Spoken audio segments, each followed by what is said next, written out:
Бисмилля, вальхамдулилля, вассалату вассаламу аля расулилля. Ассаламу алейкум, құрметті бауырлар. Медициналық курстың екінші томы 10-шы дәріс, ад-дарсул аширу. Мына жақта мына диалог берілген. Өзіңіз оқып, бір сөйленген өзіңіз оқып аударасыз. Видеоны пауза басып, кейін жалғастырып аударғаныңызды тексеріп отырасыз. ذهب زكريا لزيارة حامد بعد صلاة الفجر ولكنه ما وجده في البيت فقال لابنه موسى أين أبوك؟ Закария Хамидті таң намазынан кейін зиярат етуге барды. Алайда ол оны үйінде таппады.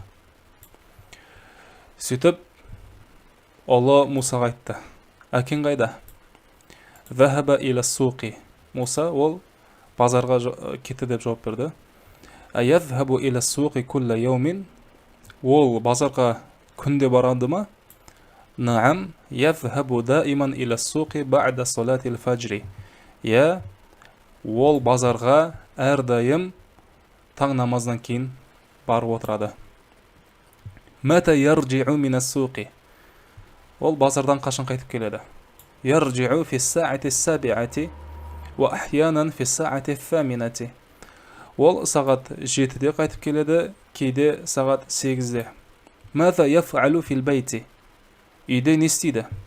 يقرأ الصحف ويسمع الأخبار من الإذاعة. Ол газеттер оқиды, радиодан жаңалықтар тыңдайды. متى يذهب إلى المصنع? Ол заводқа қашан барады? يذهب في الساعة التاسعة والنصف. Ол сағат 9:30 дейді. Сағат 9:30 барады. ومتى يرجع من هناك? Ал ол жақтан қашан қайтып келеді? يرجع في الساعة الواحدة والنصف أو الثانية. Ол сағат 1:30 немесе 2-де қайтып келеді. أيذهب إلى المصنع مرة أخرى بعد الظهر. Ол зухрдан кейін, зухр намазының уақыты.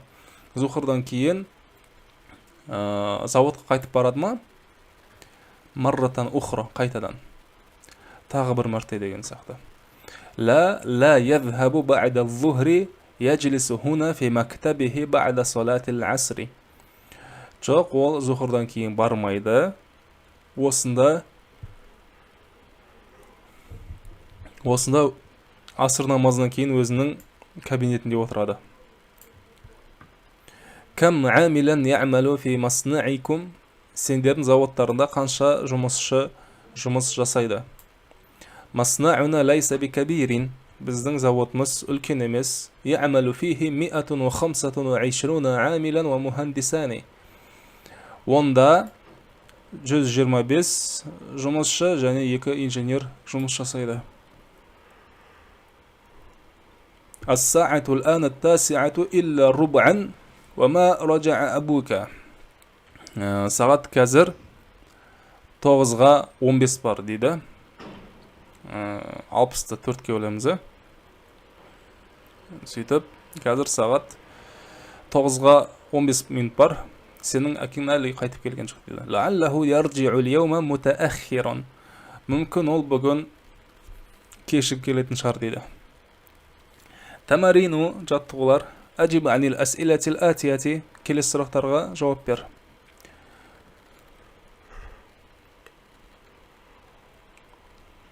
Мына жақта сұрақтарға жазбаша түрде жауап бересіздер. Сұрақтарды көшіріп жазасыз. Немесе мына сұрақтардың бірден аудармасын жазсаңыз болады дәптеріңізге. Жауапты арабша жазбаша түрде жазасыз. Кейін жазып болғаннан кейін мына диалогпен тексересіз. Дұрыс жауап бердіңіз бе, қате жауап бердіңіз бе? Бірінші сұрақ мына. Лизиярати ман захаба Закария. Кімді зиярат етуге? Лизиярати ман. Кімді зиярат етуге? Кімді зиярат ету үшін Закария кетті дейді. Мата захаба, қашан кетті? Айна язхабу Хамидун ба'да салати al-фajr. Хамид таң намазынан кейін қайда барады? Мата ярджи'у мин ас-суқи. Базардан қашан қайтып келеді? Жауап бересіз. Маза яф'алу фил байти. Үйінде не істейді? Мата язхабу иля ал-масна'i. Зауытқа қашан барады? Кам амилан я'малу фи маснаихи. Оның зауытында қанша адам жұмыс жасайды? Кам мухандисан я'малу фи маснаихи. Дәл сонда сұрақ, қанша инженер жұмыс жасайды?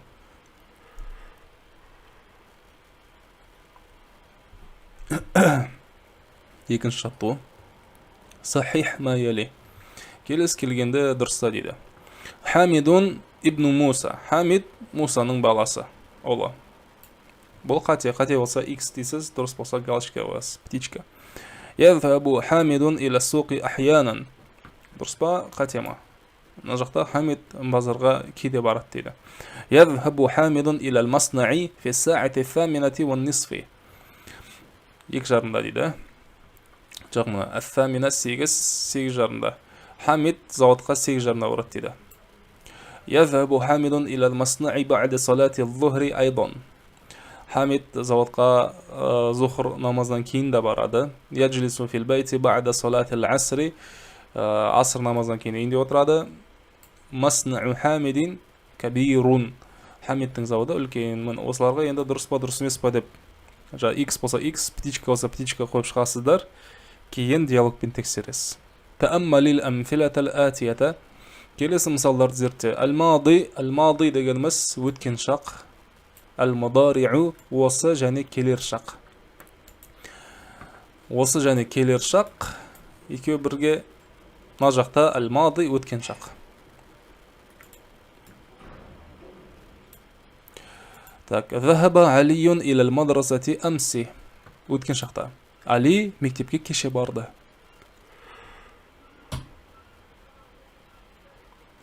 Язхабу Алиюн илал мадрасати кулла яумин. Али мектепке күнде барады. Мына осы келер шақ, мына жақта өткен шақ. Қараа Исмаилул Құр'ана. Исмаил Құр'ан оқыды. Яқрау Исмаилул Құр'ана бa'да салатил фаджри кулла яумин. Исмаил Құранды таң намазынан кейін күнде оқиды. Ғасала ар-раджулу сайяратаху. Ер кісі көлігін жуды. Яғсилу ар-раджулу сайяратаху кулла усбу'ин. Ер кісі өзінің көлігін әр апта жуады. Тааммалил амфилата вактуб мудари'ал аф'алил атия. Мысалдар зертте. Келесі етістіктердің мудари'ан осы келер шағын жаз дейді. Катаба, мысалға, яктубу. Жаласа, яджлису. Захаба, язхабу. Сами'a, ясмa'у. Мына жақта қараңыздар, ортасында бірде дамма, бірде касра, бірде фатха болады. Оны қайдан білеміз біз? Мысалы, неге язхибу емес, язхубу емес, неге яджласу емес деген секілді сұрақ туындауы мүмкін. Оны біз сөздіктен қараймыз. Өткен шағын жазасыз. Мына, мысалы, катаба дедім. Өткен шағын жаздым. Мына, өткен шағы жақшаның ішінде у деп тұр. Бұл у мына ортаңғы әріптің харекеті. Ортаңғы әріп бізде тә, мына тә ортасында тұр. К бірінші, каф бірінші, бә әріпі соңында ортасында тә тұр. Сол тә әріпінің харекеті, ортаңғы әріптің харекеті. Мысалға, жаласа дейм. Мына и деп тұр. Демек, ортаңғы әріптің харекеті кәсір болады. Яджлису. Так, мына келесі. Дахола. Бұны осы бұлларды біз бұл етістіктердің барлығын жалпы мына кітапта кездестірген болуымыз керек. Сол себепті сөздікке қарамай, қазір есіңізде болса айтып шығып жаза беріңіздер, кейін тексересіз. Дахола ядхулу. Кірді, кіреді. Ғасала яғсилу. Жуды, жуады. Рака'a яркa'у. Рукух жасайды. Фахима яфхаму. Түсінеді. Хараджа яхруджу. Шығады. Раджа'a ярджи'у. Рафа'a ярфa'у. Ла'iба ял'абу. Мына қайтып келеді, көтереді, ойнайды, ял'абу. Сажада ясджуду. Сажда қылады. Назала янзилу. Түседі. Фa'ала яф'алу. Істейді. Хафиза яхфазу. Жаттайды. Мына етістер жаттауыңыздар. Акала я'кулу. Жеді, жейді. Касара яксиру. Сындырды, сындырады. Саала яс'алу. Сұрады, сұрайды. Шариба яшрабу ішеді, ішті ішеді, или ішіп жатыр. Қатала яқтулу өлтірді, өлтіреді. Дораба ялдрибу ұрды, ұрады. Фатаха яфтаху ашты, ашып жатыр. Ракиба яркабу мінді, мінеді. Енді осы етістіктер, мысалы кәсаро яксиру деге бір етістікті алайық. Кәсаро харекеттерін қоймай қойын, харекеттері белгілі. Кәсаро яксиру. Енді осыны жіктеп шығамыз. Мысалы өткен шақта ол сындырды, кәсаро, сен сындырдың, кәсар та, сен сындырдың әйел тегінде, кәсар ти, мен сындырдым, кәсар ту деген секілді кетеді. Пока что осы. Ол, сен, мен. Әйел тегінде мұны әзірше жазбай қойсақ болады.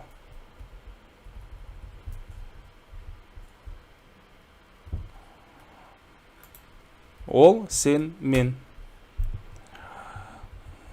Яксиру.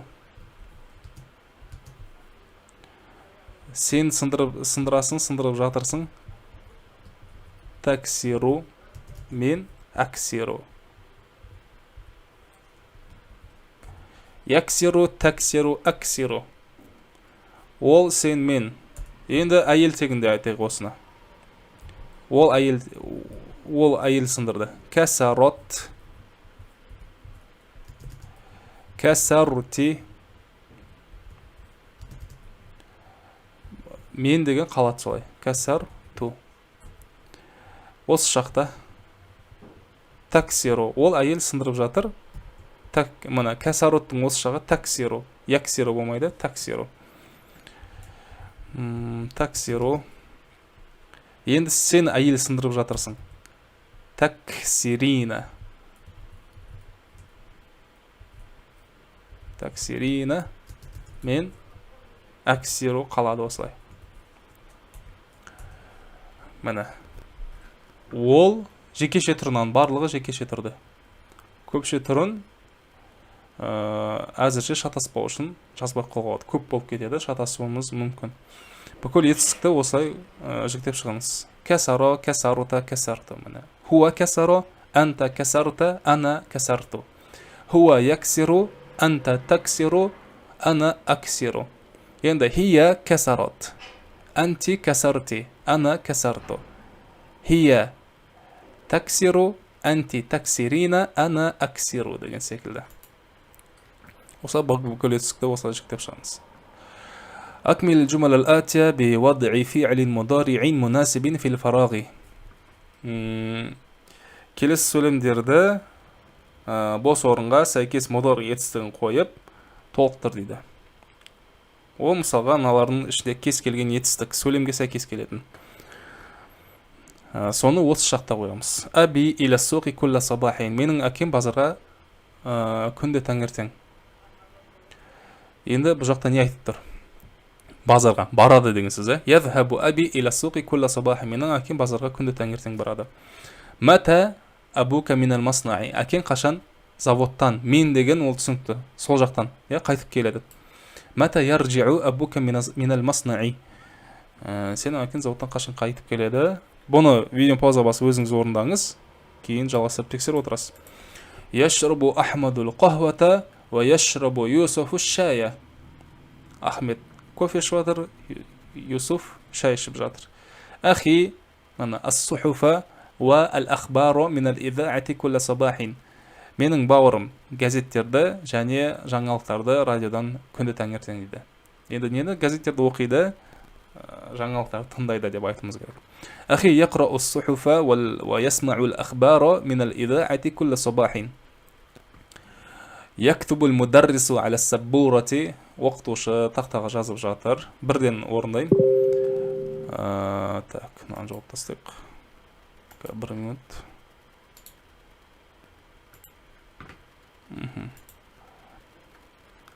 Так. Хишамун вачхаху бис-сабуни. Так. Яғсилу Хишамун вачхаху бис-сабуни. Хишам бетін сабынмен жуып жатыр.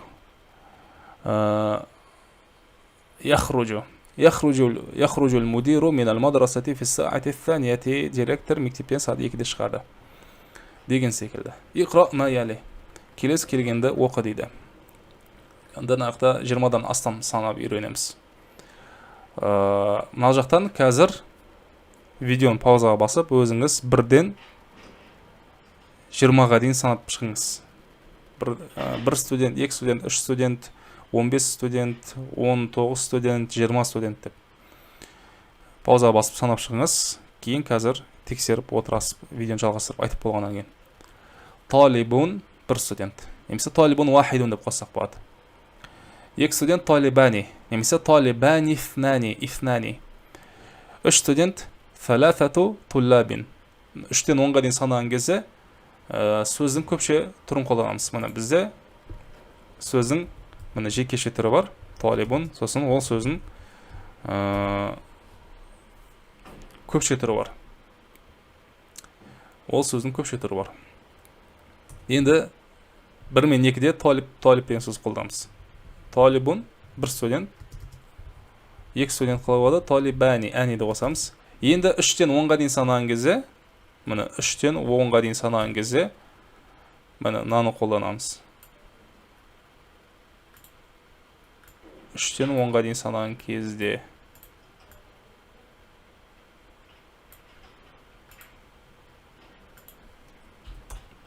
Сонда, және сан әйел тегінде болады, сөз ер тегінде болады. Әйел тегіндегі сан соңда тамар бұта, фалафату туллабин, мудаф илей. Арбаату туллабин. Енді мына так, ашарату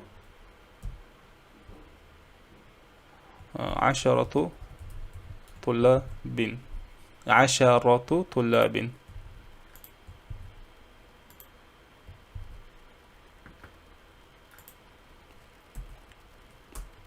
Ашарату туллабин. 3-тен 10-ға дейін. Енді 11-ден 20-ға дейін. 11-ден 20-ға дейін. Мана жекешесін қабылдаймыз. Харекеті қандай болады? Харекеті фатха болады. Тануин фатха. Мана 11 бізде ахада ашара. Ахада ашара талибан. 19. Mana tis'ata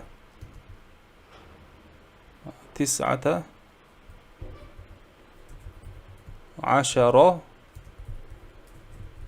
طالبا. 19 طالبا. 20 طالبا деген секілді осылай кете береді. Негізі бұл дәл осылай біз 11-ден 99-ға дейін. 11-ден 99-ға дейін осылай санап шығамыз. Талибан деп 3-тен 10-ға дейін туллабин көпше және мудаф илей танвин касрал болады. Немесе касрал. Мына жақта мына 11-ден 99-ға дейін бізде мана танвин фатхамен жекеше түрде болады. 11 طالبا 12 طالبا 13 طالبا 14 طالبا 15 طالبا деп кете береді. Мана 19 طالبا 20 طالبا біз осыған дейін өткеніміз. Кейін мұны қараңыздар. 11 طالبا мысалы қараңыздар, бір студент деген кезде біз сөздің өзін қолдандық, ер тегінде. Мысалы, талибатани әйел тегінде болмайды. 1 мен 2 сөз өзі ер тегіне ме қай текте болса, 1 мен 2-ні санаған кезде дәл сондай санды қолданамыз. 3-тен бастап қана біз әйел тегіндегі санды қолдандық. Саласату туллабин деп тамарбутан қосық санға. Сол секілді мына 11-12 деген кезде сандар ертегінде болады. Ахада, ашара 11 мына ертегінде сан. Өйткені мына санның 11-дің әйел тегінде ихда ашрата болады. Ихда ашрата. Ертегінде ахада ашара. Әйел тегінде ифната ашрата болады. 12 деген. Ертегінде ифна ашара. Мына 13-тен бастап 19-ға дейін, мына жақта 3-тен бастап мына 10-ға дейін әйел тегінде болған секілді сандар 13-тен 19-ға дейін сан әйел тегінде болады. 10-дықтан басқа. Мына тис'ата, тис'a емес. Тис'ата, арбa'ата, хамсата, ашара деген секілді. Бұл қазір сізге түсініксіз болуы мүмкін, бұған қатты мән бермеңіз. Мен жай ғана айтып кетіп жатырмын, шамалы есте қалсын деп. Алдағы сабақтарда бұл мағлұмат сізге керек болады, сол кезде қайтып ораласыз. Вахидун ва ишруна талибан. 21 оқушы. Ифнани ва ишруна талибан. 22 оқушы. Міне сан вахидатун емес. Ифнатани емес, сан міне ертегінде. 21, 22, 1, 2, 11, 12 дегендер. Міне бірақ 3 деген кезде санды біз әйел теңде қолдандық. 13 деген кезде де дәл солай. 23 деген кезде қайтадан тамарбута қайтып келеді. Тис'атун 29-ға дейін. Саласатун ва ишруна талибан 23 оқушы. Арбa'атун ва ишруна талибан. Хамсатун ва ишруна талибан. ستة وعشرون طالبا 27 طالبا 28 طالبا 29 طالبا 30 طالبا. Так, енді келесі 7-ші шарт. اقرأ ما يلي ثم اكتبه مع كتابة الأرقام الواردة فيه بالحروف.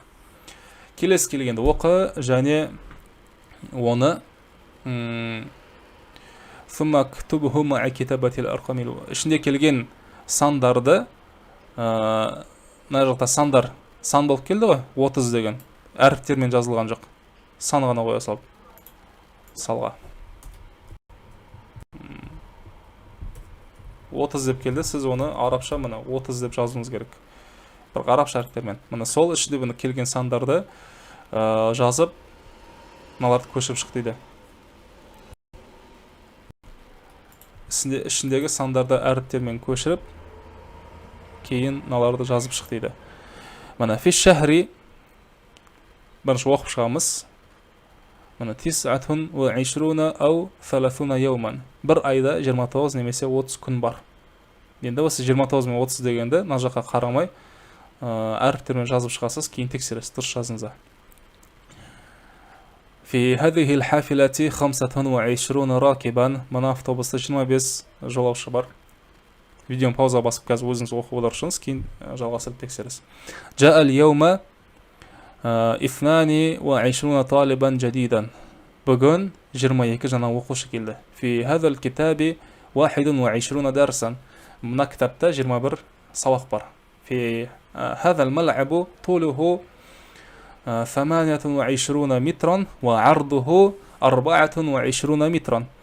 Мына ойын алаңы, стадион. Мына стадион, оның ұзындығы 28 метр, ал ені 24 метр.